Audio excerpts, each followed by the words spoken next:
Pinaiyak at pinakilig sobra nina Tyrone at Iris Benavides ang mga sumusubaybay ng Lavender Fields, lalong-lalo na ang mga fans. Bumigay na naman si Iris, hindi niya talaga magawang patayin si Tyrone. Mahal na mahal niya pa rin ang kanyang asawa, kaya pinatawad na naman niya. Tumulo talaga ang luha ng mga manonood at mga fans habang pinapanood ang pagpapatawad ni Iris kay Tyrone. Sure na sure, napakataas na naman ang rating ng gabing October 20 dahil yun talaga ang pinakakaabangan ng lahat ng mga sumusubaybay ng seryeng Lavender Fields, ang paghaharap ni Iris at ni Tyrone.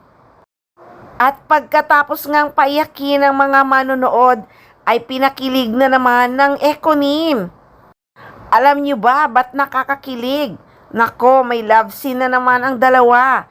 Mas malupit pa sa unang love scene na ginawa nila. Kaya ang mga fans pigil ang paghinga habang pinapanood ang love scene ni na Jericho Rosales at Janine Gutierrez. Mapapasana all na lang talaga. Ha ha ha.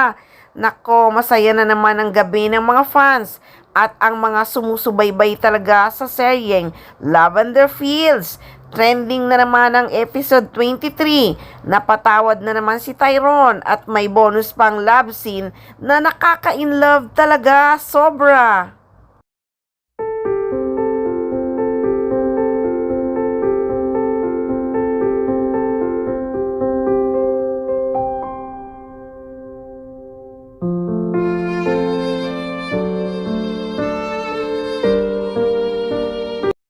Nakatulala talaga ako at pigil hininga habang pinapanood ko ang love scene ni na Jericho.